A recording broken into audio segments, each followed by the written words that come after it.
Welcome to Chef's Counter with Chef D. Rodgers. Today, I'm going to talk to some of you up-and-coming chefs about the most important tool in your arsenal, which will be your chef's knives. Now, there are a bunch of different types of chef knives, different makes, different sizes, different feels, and a chef knife will be like your best friend in the kitchen. So it's important that the feel is right for you. Now, I myself, I have a variety of different knives that you too probably will collect over the years. I have Japanese knives, I have American-made knives, I have French knives, I have a wide variety. But for you all, like I said, the most important thing is the feel of the knife for you and what your task is that you're trying to complete. So let's get to it. Let's start with your most used knife, which is your chef's knife. Your chef knife is about 8 to 12 inches long. It's kind of used as called your all-purpose knife. You'll use this knife for just about any type of chopping, slicing, mincing, dicing that you would do in the kitchen. Now, the next knife that you'll have will be your utility knife. Same shape as the chef knife, but as this knife is about 5 to 8 inches long versus the chef's knife, which is about 8 to 12 inches. So these knives are both similar, both used for doing the same type of work, but you will use your utility knife when you're trying to get up close and personal, maybe more finer cuts, more precise cuts. This is the knife you will use. After that, we'll move to the paring knife. A paring knife is used for when you're trying to trim fruits and vegetables to get the very fine cut. You also can use a paring knife when removing like chicken fat. That's not a big use for it. Is removing chicken fat. I use it a lot for that. After that, we're going to go to a boning knife. A boning knife is just what it says, boning knife. You will use this knife to remove meat from the bone. The boning knife blade is thicker than the paring knife blade, but they're both are very fine blades. Like I say, you use this one for removing meat from the bone. After that, you got a filleting knife.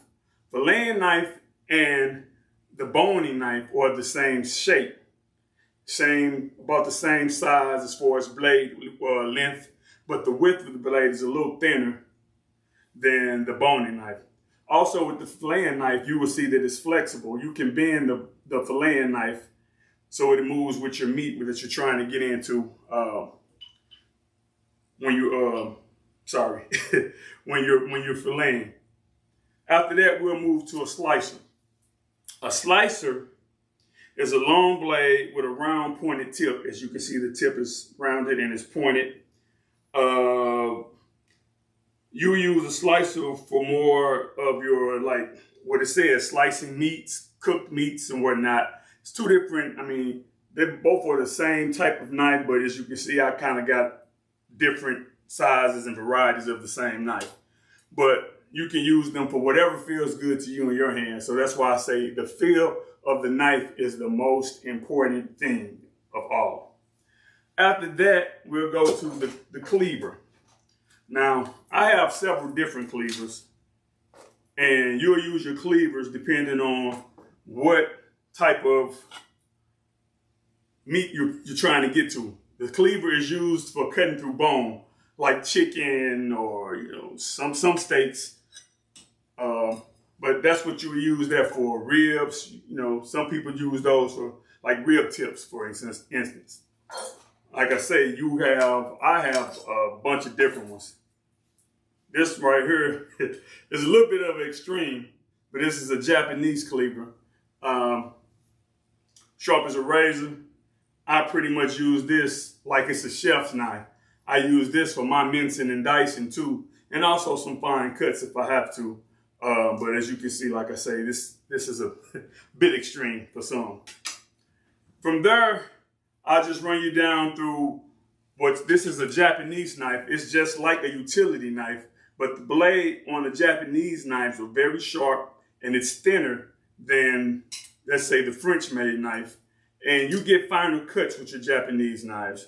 We have a whole variety of different Japanese knives over here that I won't run all the way through. I'm trying to keep it for your standard because, like I say, this is something you'll collect over time. But if you get these first core knives, you have a nice set in your collection. This is another bread knife, but it's a one with a jagged edge used for cutting bread, French bread, things of that sort. So, like I say, there are a bunch of different type of knives, but as a young and up-and-coming chef, your best friend will be your chef's knife. So I would advise you to invest in yourself and get yourself a good set of knives.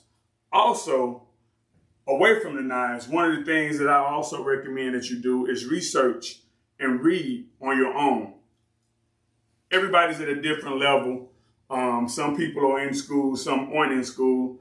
Some work already in this industry, and some are inspiring to get in the industry.